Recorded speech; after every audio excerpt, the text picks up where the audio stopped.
foreign language Foreign one. language on society, and Yeah. then Yeah. business on it. I think there is that too, correct? Yeah. And they can, it's, I mean, you gotta definitely do your best to get in these on society, and especially try out. Then they can put it on their resumes. And what's neat too is like, So he played while she he has was to down do there. kind No? of like, tiering your service. Keep the weight off. Yeah, which is awesome. We eat salads a lot. Good evening, everyone. I'm going to start the joint workshop. Our town clerk is letting her presence know that she is back. Good evening, Town Clerk O'Dine. We are, this workshop will be virtual as well, and at this time, we'll turn it over to our school superintendent. Right up here, right, Mr.? Thanks, Mr. Mayor. Welcome, everybody. I'm Tim Terranova, the proud superintendent of the Victor Central School District. Glad to be here tonight. I promise I won't keep you long, but Jack and Gary were kind enough to allow me to speak just for a few minutes on a really exciting experience that we're going through at the Victor Central School District, which is the development of a strategic plan. When I came on board, which was approximately February of 2020, as I did my entry plan meetings across the district, one of the things I heard the most of was the need to redevelop a strategic plan that really focuses our district on what's important in terms of the education of kids pre-K through 12th grade and involves significant collaboration from the community to develop it. So, of course, about a month after that, COVID hit, and we, as well as the town and the village and all areas around us, dealt with the challenges of COVID, but we didn't forget the desire to create that strategic plan. So last spring, we really started to talk about it. We brought in 2 consultants from the University of Rochester, 2 former superintendents, who helped us with the process of developing the district plan. I'm just going to go through really briefly the concept and the process that we used, and then, of course, if the board or anyone has questions, I'll certainly answer them. I'd like to just for a second, too, at the end, just touch on our school budget that's just been adopted by the board so that there's clarity around what is in that budget. But to start us off, so as I mentioned, we had facilitators from the University of Rochester who worked through the spring, the summer, and the fall to gather data. We wanted to gather as much information from staff, students, community members, board members, leadership staff members around what do they value about the Victor Central School District and what do they want to improve. And ultimately, that included over 1,000 people submitting a survey results to us, included hundreds of focus groups and interviews across probably 3 months, and we were able to really get a ton of information, and that's where the real work began, because we had to take all of this information that we gathered from the community, again, through not only the interviews and focus groups, but district-wide surveys, but also quantitative data. We examined curriculum and instruction documents, examined student achievement, and we compared ourselves to other districts across the area. So all of this information was gathered through the help of the facilitators from the University of Rochester, and then we formed a group of approximately 36 constituents. It included, again, board members, leadership staff members, community members, staff, students, I think 6 to 7 high school students, parents, and this group of 36 people were tasked to take all of the information we gathered through the qualitative and quantitative information gathering and synthesize it down to its main themes. That took 4 full days of work across the fall and into December, and it was a tremendous amount of work that this group did. And then we took this information, synthesized it down to some main themes, and then took those themes and developed tasks tied to each of the themes that then were vetted again by the facilitators from the University of Rochester. The information was brought back to the committee to reevaluate the information, make some adjustments, some revisions. And it was kind of a circular process back to the facilitators, and then another revision, till finally, probably early February, we really had a rough draft of our 5-year strategic plan. And when I talk about themes around our plan, there were really 3 main areas. Culture was the first one. Create a welcoming, safe, and inclusive community where all members are valued and the wellness of each individual is at the forefront. Of course, the main goal of any school district is learning and instruction. Develop comprehensive process and systems that positively impact all students' academic success. And then a major focus area was also student supports and opportunities, maximize student support and opportunities so every student can achieve their full potential. It sounds basic. It sounds like, what else would a school district focus on? But you'd be amazed about when we articulated down to these 3 areas, how many ahas there were in the group and how powerful it's been in terms of communicating this to the district. I'm just going to give you a couple examples of each. So culture. Culture really rests around making sure we have a clear vision and mission. That's going to be reevaluated and focused on next year. It means also staff has to feel welcomed. Staff has to be supported. We need to retain our staff over many years and make sure that they have opportunities to collaborate. Budget, facilities, safety, and technology in terms of resources are a major focus area. Making sure that we have consistency and continuity. Make sure we appreciate diversity, equity, and inclusion for all individuals that are in our district, and certainly a strong emphasis point around communication, both internal and external communication. These are all areas that are tied to culture. Then, as I said, it was a 5-year plan. This is just an example of one set of tasks from the culture aspect of the plan, and you'll see the numbers there, 1, 1, 2, 2, 2. We then went through with the strategic plan and articulated which year we were going to start which tasks. It didn't mean we were going to finish the task in that year, but that's the year we're going to start them across 5 years. So there's an example of how we've delineated the years to begin each of the tasks. These happen to be around the mission, vision, and values. Learning and instruction, develop a comprehensive processes and systems that positively impact all students' academic success. When you talk about curriculum instruction in a school district, it's really centered on 3 major areas. One is curriculum and instruction. What do we want kids to know and be able to do? What's it going to look like when they do it? And then how are we going to get them there in an engaging way where kids really have to construct a lot of their own meaning? There's relevance to it. Whether it's in 3rd grade or their senior year, and we really developed this comprehensive program of curriculum to teach from that's driven by state standards. We have a lot of work to do in that area, but we're excited about that work. Professional learning is key. We want all our teachers to have the professional development they need on research-based strategies and activities, and to make sure that our teachers get that teaching, the professional development they deserve so that they can carry out the practices in their classroom in the most effective manner possible. And certainly we have a vision around student achievement. This district has always been a hallmark in terms of academic achievement. It's one of the things that attracted me to come here, and we need to continue that tradition. So an example of learning, it's very small print here, but this is an example of the tasks tied to learning and achievement. It's just 1 page of it. The whole document, if you take culture, learning, achievement, and student supports and opportunities, is roughly 27 pages long. So this is an example of tasks from the learning and achievement segment. Again, we not only work on the years to begin, but we've also developed facilitators and prioritized facilitators for each group. The last big pillar is student supports and opportunities.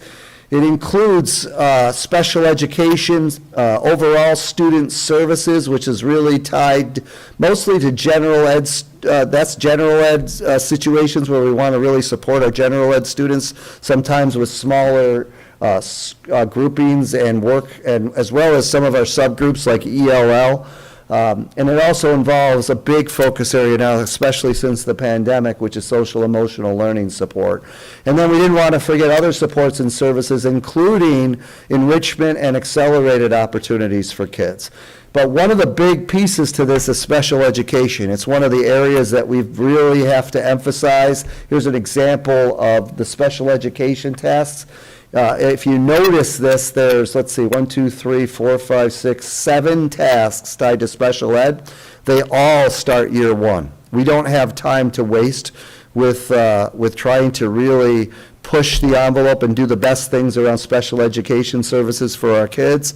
There's some incredibly hardworking, the whole staff is incredibly hardworking in special education and student services. They're bending over backwards to support all kids, but we've got to give them support with better systems and processes, strong leadership, so that we can improve our special education programming over time. This was a big emphasis point by the community, and we listened to the community around it. So what are the next steps? We've done the first few of these, which is explaining it to the board in February. I did a town hall meeting on February 15th, and we are now doing, it's actually going to be March through June with various school and community groups. That's what this is. I'm looking forward to speaking to the Farmington board later in May. And we just want to make sure that we get this out to the community. It's going to be on our website. We're going to talk about it because what happens next is we're going to develop, we don't want this 5-year strategic plan to sit on a shelf and everybody claps about it and celebrates it, but then it doesn't do anything. So we're going to create a year-to-year management plan, a yearly management plan from the strategic plan. So all those items that you saw earlier with the ones on them for 22-23, a management plan is going to be created from that, where we really specify these tasks and get down to really the specifics of how to accomplish them, as well as accountability measures to support a progress in these areas. So we'll have a 1-year management plan, 2022-23. We're going to take all the year one activities, turn it into the management plan. That management plan then becomes the blueprint for our school-based meetings, our district meetings, our department meetings, teacher supervision, our incredibly important shared decision-making groups. Victor's always been known for its shared decision-making with parents. So we have curriculum council and district councils across all of our buildings. They're going to utilize the management plan to really drive goals for this coming school year. Then we'll reflect on that. We'll give updates to the Board of Education, and then and then see where we are at the end of 22-23 and create the second-year management plan. I'd be remiss if I didn't thank the Board of Education. We have 7 members of our board. They have been a driving force in the development of the strategic plan. Really thank them for their leadership. We call ourselves a team of 8, 7 board members and myself. We don't always agree, which is good, but it's a very strong collaborative relationship, and I know you're used to that in terms of the Victortown board, but I couldn't thank the Board of Education enough for this. So this is really the quick overview of our strategic plan. Is there any questions from the board or the audience around it? Tim, I have a couple of questions for you. So under curriculum and instructions, you mentioned, sounds like state education mandated some changes. Is that correct? They mandated some adjustments, not huge, but a couple things. One is they've changed some of the state standards.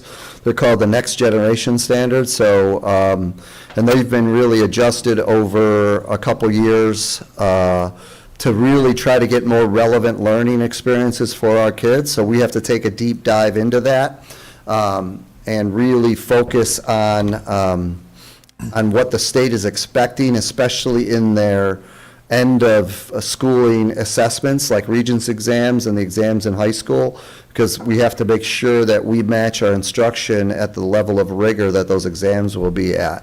And that's something why it's really important. We've actually restructured to some degree, our administrative department without adding administrative positions. We restructured some current positions where people had left.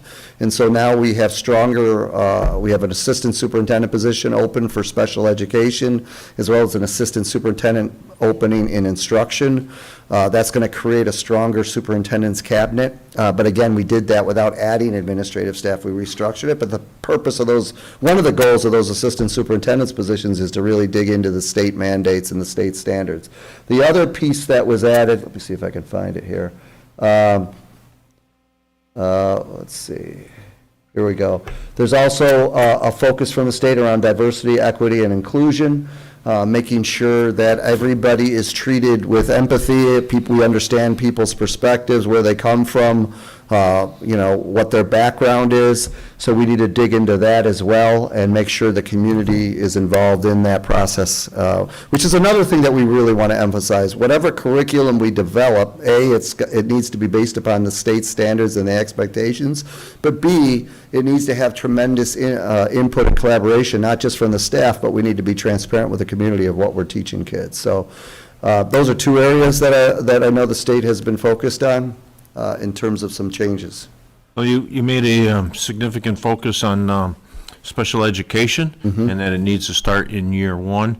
Was that based on the survey results and the focus group feedback to your committee of 8? Yeah, yes, mainly it came from all of the information we gathered from the surveys, which again, over 1,000 people participated in the survey, and then the hundreds of people in the interviews and the focus groups. So when we took a look at all that information, and again, the group that actually took a look, the board basically put me as superintendent to oversee the development of the strategic plan. We added we included the consultants to help us facilitate it, and then we created this voluntary group. These are people who volunteered to do this. This was the group that really dug into all that information and then created the rough draft of the strategic plan. But in every piece of information that we looked at, special ed was a major focus area. It was on the minds of lots of people. It's certainly, since I started as superintendent, it's been one of the big areas of focus that I've heard about. There's at least one report that was done, a consultant that came in that the board hired before I started to really review the special education services of our district. So it's been a topic that we've wanted to address for a while. And again, I want to be really clear. It's not because we don't have incredibly talented and hardworking special education staff, teachers, support services, teacher aides. It's not that at all. They're some of the most dedicated and talented people around. But what we've heard was that we need to build better systems and structures and programming to support the staff to ultimately support the kids. And that came out loud and clear in all the information we gathered from the survey results. I'm going to ask you a pointed question because, so both the village and town, certainly, and like yourself, the responsibilities for budget, do you feel this was an area that probably was not budgeted according to the needs of the community? Pre-Tim. Yeah, I think we have significant understaffed areas across the district before me, and I think special ed was certainly one of them. And I think a big reason for it wasn't anybody's fault. It was the fact that Victor had one of the most unique situations in the entire state, maybe in New York State, and that was a huge growth in student enrollment. As you all know, went from about 1,500 kids to over 4,000 kids in a very short amount of time, which caused the district to have to scramble to not only pay for all the additional kids that were coming to Victor, but also build facilities to support all of these kids. And of course, what happens in the middle of that, the state decides to freeze Victor's state aid allotment based upon numbers around the 2,000 range instead of the 4,000 students that they had. So Victor was getting significantly shortchanged through state aid.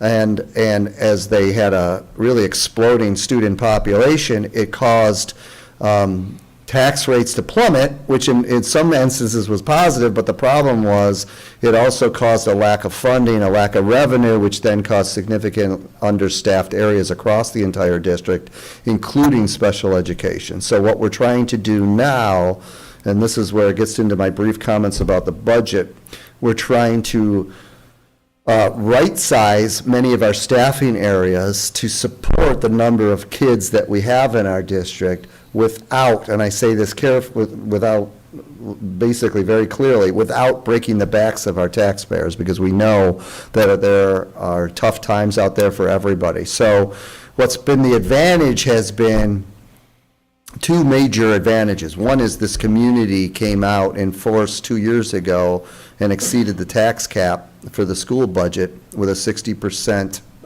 vote, 60% yes vote, which is extraordinary during that time. And it was because of the outreach of this community, the Victor Farmington community.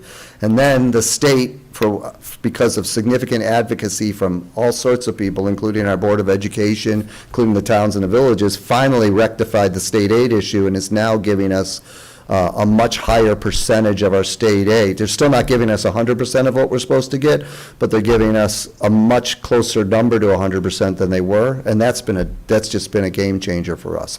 So because of the state aid and the 2 years ago raising the tax base, we're able to add significantly more positions this year and then for next year, and still keep the tax rate. I think the tax rate actually went down this year between last year and this year, the school tax rate, and we anticipate it to be at the highest about 1.8% for next year increase, and hopefully it'll be significantly lower than that. So we're in a much better situation financially. A lot of it was out of my control. I was appreciative of all the things that happened. And because of that, now we're going to be able to right-size some of the staffing for special ed, right-size the staffing for other areas. We're going to add security, for example, a director of security and oversight with even stronger connections to the town and the Ontario County Sheriff. That's just another example of how we're trying to right-size some of the staffing needs. And in a way that keeps our tax rate increase at a very low level, if not flat. And thank you for your multiple answers. So I'll open up, so I'm not captivated, I'm already captivating it. So I want others to ask a question up here, and certainly members of the village board to ask you questions. So gentlemen, ladies, feel free. Jim, as part of the 5-year implementation, you talked about some of the services that, and it sounds like it'll be relatively low or flat rate for next year. Do you anticipate year over year as you implement the rest of those 2 through 5 steps that we would see a continued 1.8% increase flat rate, or do you see any years that will include a more substantial jump? Again, I don't want to say never or always, those are two bad words for me, but I would predict that based upon the growth of Victor Central School District in terms of just the growth of the Victor and Farmington area, that we are going to maintain, and with the influx of state aid, if we do this strategically, we're not going to keep adding staff over and over again over the next 5 years. We think that we're getting really close to where we need it to be. And based upon the growth of the county and the area our school district lies in, I do believe that our tax rate will be relatively low over the next few years. We're not anticipating to need to break the tax cap again. We knew that was an extraordinary circumstance. We're going out at the cap this year, not above it. And so, no, I think even with the things that we need to accomplish in this plan, one of the parts of the plan that's really important is to stabilize our finances. So one of the things you're going to see on the budget proposal for the school district next year is the creation of 2 more reserves. It doesn't add any money to the reserves. It doesn't cost the taxpayers anything. But we want to add a second capital reserve, and we want to add a bus purchase reserve. Why? Because one of the major drains of expenses on our district has been debt over the last few years. Because they had to build facilities so quickly and borrow money to buy buses because we had more and more kids. But it just, as you know, just like your family home, if you are increasing your debt, you're spending a lot of money on things that aren't even tangible, and it can really drain you. So we want to try to eliminate that debt, which is why we not only have our own capital, we have a capital reserve right now that we're adding to, but a second capital reserve as well as a bus purchase reserve. We can take some of the contingency money that we have left over at the end of each year, put it into those reserves, and then systematically buy buses and repair facilities and even add to certain facilities if the enrollment grows like we anticipate over the next 5 to 7 years, without it again being on the back of the taxpayer, because we wouldn't have but to borrow money to do it. We'd be able to take the money right out of that savings account or reserve that we've saved over time, and we get significant state aid from that. So that's just an example of a strategy to deal with what we expect over the next 3 to 5 years. Thank you. Welcome. Kudos to you and the. Gary, would you do me a favor, if you get near the mic, then the virtual audience, can you hear the question as well? Thank you. You want me to take the mask down too? Yeah, sure. You're near Tim, you're not near me, so. So Tim, kudos to you and the team for this plan. And I see this as, I'm Closer to sure, the mic. as you do, this is necessary to help you with your budget planning. Without the strategic plan, you could be all over the board with your budget planning. So, but the one thing I really like about the plan is your one-year management plan. Because each year then you can look at how things went and then project how things, should go accordingly. So, and that's a great cross-section of people that worked on this plan. I know Tim asked me if I wanted to be involved, and obviously I didn't get involved, but I'm really proud of the people who did. So, thanks. Thanks, Gary. Appreciate that. Any other questions or comments? As part of this plan, did the facilitators from U of R, did they give you kind of like a price tag? Like, okay, in general terms, I'm not going to hold you to it, but to implement this over 5 years, it's going to cost you. They didn't actually give a specific price tag around what it would cost, because we don't, first of all, a lot of it isn't necessarily more staffing. I mean, we already knew that we were understaffed in certain areas, and the good news is, with our Assistant Superintendent for Business, who's really laid out our own now financial plan, we've already taken, been aware of that. We are planning for that. A lot of the work in these plans around culture and even learning and instruction is taking the existing, and this is one of the things that we need to do more of as a district, taking the experts among us that we're developing through our leadership staff and our teacher leaders, and utilizing their expertise, for example, to deliver much of the professional development, so we don't have to spend a lot of money on consultants and bring them in, that we can do it internally to support that. Certainly, some of the structural things we're going to have to look at, which is just look at our 5 buildings, look at how their grade levels are distributed across the 5 buildings, what makes sense, what doesn't make sense. That will have to take into account any costs that might be related to that. But they didn't give us a specific cost value to it, and some of it was because I think that's going to clearly come out more around the management plan development. But I know that there's concern, and we talked about this a little in this group. Certainly, there's a concern over, well, wait a minute, you're going to try to do stuff, and all of a sudden, it's going to jack the taxes up, and you're going to be exceeding the tax cap because you can't afford to do the stuff you want to do. But obviously, that's not something that we're looking at doing. We believe that we can accomplish this, the vast majority of it, really without the money isn't the factor so much. It's the centering ourselves on what's most important and using the experts among us to really develop those plans and carry out the professional development necessary to do the good work that has to be done in the plan. So I guess to follow up to that, so in your plan, you talk about the leadership staff, you talk about teacher leaders, a variety of different kind of categories of people within the current staff, I assume, right? Yes. So will they be pulled away from classroom in order to accomplish this? Like, what's the plan? So the teacher leader is going to work on curriculum, let's say, and in year 1, they have these tasks that they need to accomplish. Right. Is that your expectation? They're just going to absorb that into their daily routine, or?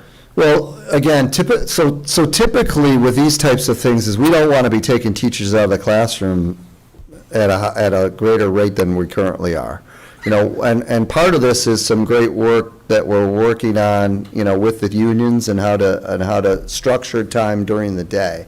But no, I don't anticipate in any way that they're going to be pulling more teachers out. Okay. We do have, so we have a lot of our professional development that happens before or after school. Mm-hmm. Currently we have teachers sometimes pulled out of classrooms to do professional development work, but we do it in a targeted way.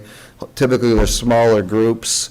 And then we put them back, and then they go back in the classroom, and they've learned some things that improve their practice. So we just have to be cognizant of that. But no, I don't anticipate a huge change where we're starting to pull teachers out left and right to do this work. I think a lot of this work will happen in the summer. I think a lot of it will happen before and after school. And I think we have to just be, again, careful around how we pull our teachers and make sure we don't, inadvertently hurt our kids by taking them out of the classroom too much. Yeah, and I think that's one thing that, from the town's perspective, with our comprehensive plan, we struggled a little bit, because there's a lot of tasks in this Right. huge book of things to get done, and you'd like to have them all done today. Yep. But obviously, it's not possible. And so the highway department has some things that they have to do. Parks and Rec has some stuff that they have to do as part of that comprehensive plan, and they have to pick and choose their battles, so to speak, Yep. in order to get some stuff done. And then we follow up at the end of the year, and, all right, how far do we get?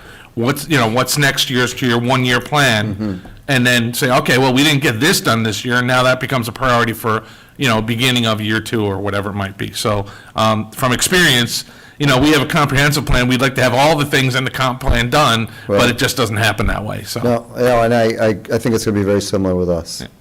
Thank you. Council, yes, I feel free. One more That's what he's question. here for. I love it. Just keep asking him questions. I think it Not certainly me up there. It certainly falls a little bit outside of the 5-year plan we're talking about here, but I've heard, maybe this theme bounced around as we've discussed some development projects, and I was more so curious for my education. Our comp plan talks about build out for residential, 90% build out around like the 2035 to 2040 time period. Farmington, I'm sure, probably is even going to be past that.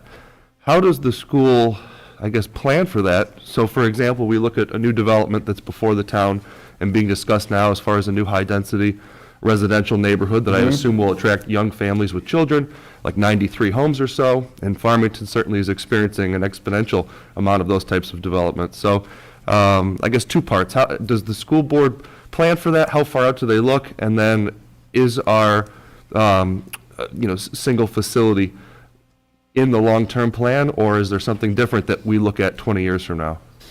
Well, we don't look necessarily out at this moment as far out as the towns are looking out. We typically look out 5 to 7 years, sometimes 5 to 10 years. We do have our, as part of our budget process, we do have an enrollment algorithm that we use that really factors in, it actually factors in the growth factors of the town. And like I said, I think we have the 6th, I'm going off the top of my head, I think we have the 6th, the Victor Central School District has the 6th largest growth factor in terms of both commercial and residential growth of any school district in the New York State, which I think there's over 700 of them. So that doesn't mean we're going to have, 1,000 more kids in 2 years, but it means the potential for growth is one of the highest in the entire state. Now, we had a significant growth in Victor, and of course, as we talked about, Farmington is the area where that could happen. So we plan out typically 5 to 7 years, and we have enrollment projections for that.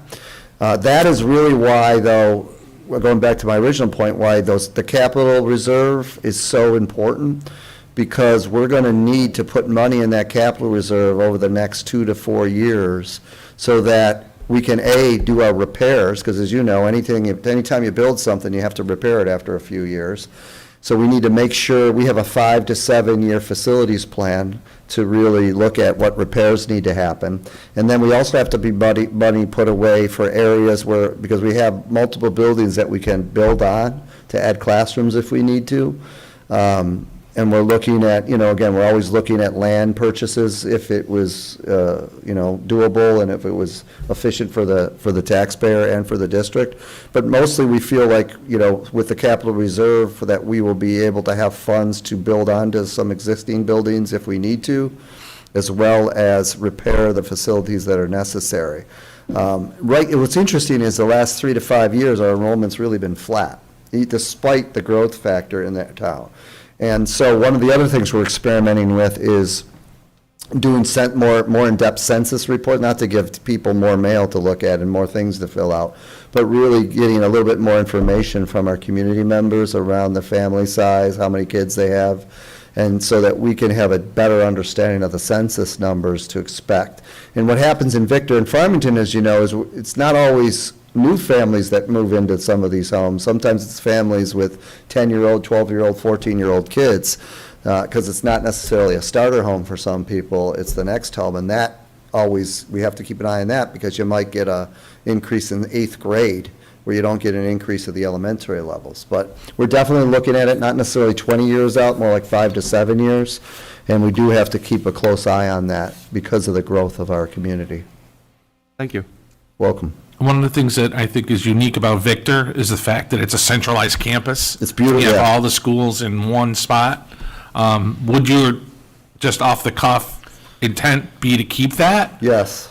Or is there ever going to be a time where you could see another building somewhere else, whether it be Farmington or whatever? Because there's been a lot of discussion around that over time. Like the foresight for the people that decided to buy the apple orchard and put everything there. And then I think the following election cycle, they all got voted out because of it. Yep. But when you look at it, it's unique. I mean, there's a lot of other districts where you have elementary schools that feed into a high school, and they're spread around the district, where I think we have, kind of as an asset, that's something that's definitely unique to Victor. It's an amazing thing, and I thank it every day when I could walk literally from the early childhood school to the high school, hit 4 buildings, walk through them, and come back in an hour and a half. And the fact that, we can have our elementary kids being mentored and supported by high school classes all in the same morning without using any transportation is amazing. And so, no, I firmly believe, from what I've heard since I started as superintendent, that's one of the hallmarks of Victor Central School District, is to keep it on one campus. Again, I could never say never that we wouldn't have something in Farmington, but the plan right now, looking at the numbers and the enrollment projections, is that we are able to maintain, certainly for at least Foreseeable the time future. period, yeah, for the foreseeable future, a one-campus district, which is incredibly unique for Yeah. over 4,000 kids. Great. Councilman Kohovic brings up a great point. We would call those school board members visionaries. And Yes. they were referred to as irresponsible in those days, so. Yeah, it's a beautiful campus. Other questions? We have 2 trustees out there, so I have a couple more. Sure. Is this actually classified as stump the superintendent? No, I want to certainly, as others have echoed, applaud you for the reserves and the creation of the reserves, and not to exceed the cap. But you mentioned that, but you also said up to the cap. And that's very important, because I think, and again, pre-Tim Terranova days, in their efforts to stay under the cap, especially when the state funding was not where it should be, the state aid, excuse me, they were not spending up to the cap. And I can say this as someone who certainly has lived the mistake of in 2016, where I guess the nickname Double Tax Jack comes into play. But lessons learned, but I think there's a significant amount of money left on the table for many, many years, and that ended up catching up to you and maybe even before you. So I do support the board and not exceeding the cap, but also trying to spend up there. And it's mentioned earlier, Farmington Victor, but it's continued, just the growth alone. The property assessments will go up based on that, and, with continued good spending plans, I think you'll be fine, and we'll probably not have to exceed the cap. I agree with you. And just for your own knowledge, I know your board and fiscal folks are waiting on the arrival of the assessment roll from our assessor. The town of Victor will not be doing a townwide reevaluation in this calendar year, and we're not sure about next year either. Certainly, the real estate world is upside down right now, Yeah. and it's really hard to wrap our arms around. And there's a few towns out there doing reassessments now, which is really causing people to pick their ears up and try to figure out what to do. But Yeah. that's good information for us, Jack. I appreciate that. Absolutely not this year. Yes. And certainly if things change in 2023, we'll certainly let you know. Yep, that'd be great. Okay. Appreciate the collaboration, too. And anytime you need information, let me know. Love the, again, that collaboration between the school district and town has been amazing, and appreciate the work we do I together. promise this is my final question. Yes, that's fine. I'm here. I don't have anything to do. I'm fine. So we have found at the county and a couple of our departments, a number of years ago, the state came in and they introduced a Tier 5 and a Tier 6 in our New York State retirement. And we have found Tier 6 to be problematic with some of our departments within the county government. Have you found that a Tier 6 has hurt the ability to attract educators? No. I know that it is definitely harder to, it's definitely different than Tier 4, which was typical for educators. But no, we haven't actually, that's not the reason we believe that we've lost some people in education. It was more around, the pandemic really hurt. Just people, for some reason, education did take a dip in terms of teachers, getting teachers' colleges and getting the numbers that we were typically used to going through education programs for being teachers. I think there's a variety of factors to that, but I don't believe that Tier 6 was one of them. The good news is that we're hopeful that the numbers are going to start to bump up. And that will be really, really important as we move forward, because we do have some significant teacher shortages right now, and we're really doing a lot of work trying to communicate with the colleges to really advertise for that and really get kids interested, again, in the teaching profession, which is so vital. But I have not heard that that has been a specific detriment to the numbers of people going into the teaching profession or recruiting teachers to our district. But Thank you. Yeah. If there's no further questions, Mayor Haddon, you good? Good, thank you. thank you, Just, Jerry. one- Thank you, everybody. I had one quick question. It Sure. really isn't just for my own knowledge, but where I read this year, and if it was related to other industries, but there seems to be more movement among teachers now that seems to have gotten to be a problem. Is that something that they think is just COVID related, or is that something that's a trend now in the teaching industry in general? And when you plan out for this, it's not like a teacher gets to a school anymore and stays there till they retire. It No. seems to be more, how big of an issue is that? That is a bit of a challenge. That is one that we've seen in our district and districts around us. If you had my opinion on that, I think part of it is COVID, but I also think it's just, and it's not a knock on it, I just think it's the generation, coming through. They're more transient, for lack of a better word. You're right, they're the 20-year-olds, they'll go to one spot for a few years and then try something else. Or we've got people moving out of state and becoming teachers, or leaving the teaching profession and doing other things. It just seems to be, I've been in the business now for 28 years, and when I started back in the early 90s, it wasn't like that. But I think it's more of a generational piece, not as much COVID related, but I think COVID hurt that. COVID really did cause people to reflect on what they're doing and the challenges of it, and some of them did try other things. But I think it's more generational than anything else. But it goes back to our fundamental rules that everybody has, I think, of an organization, which is you try to create the best, most positive culture you can in an organization where people want to work there. And part of that, a small part of it, to be honest with you, but a part of it is money and finances. We're not going to disagree with that. But there's a lot more than just money that makes a positive culture. And if we develop a culture and continue to develop a positive, welcoming culture where people feel appreciated and then they have voice in their jobs and voice in what they do, and we work around disagreements and challenges, and people enjoy work much more than they do, look forward to it a lot more than not looking forward to it, then I think that defeats that in a way. And I think you just need to keep creating that collaborative, positive culture in the work environment, and hopefully people will want to be there. And that's why it's actually part of our strategic plan, is to really reflect on that, review that, and focus on the retaining of our staff. Well, thank you for your presentation and responding to all of our questions. We do appreciate it. Mayor Haddon, did you receive, and your members of the board receive the PowerPoint presentation? Would you like it? We can get it to you. That'd be great. Okay, Yeah. we'll do that. He's got direct access to me, too. so. I know, but he takes advantage of that, so, I mean, All just, right. I walked in the room, I saw the two of you sitting Yeah, I together. know. So, That's it.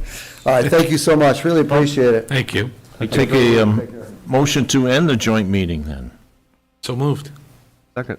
All those in favor? Aye. Great. Thank you, everyone.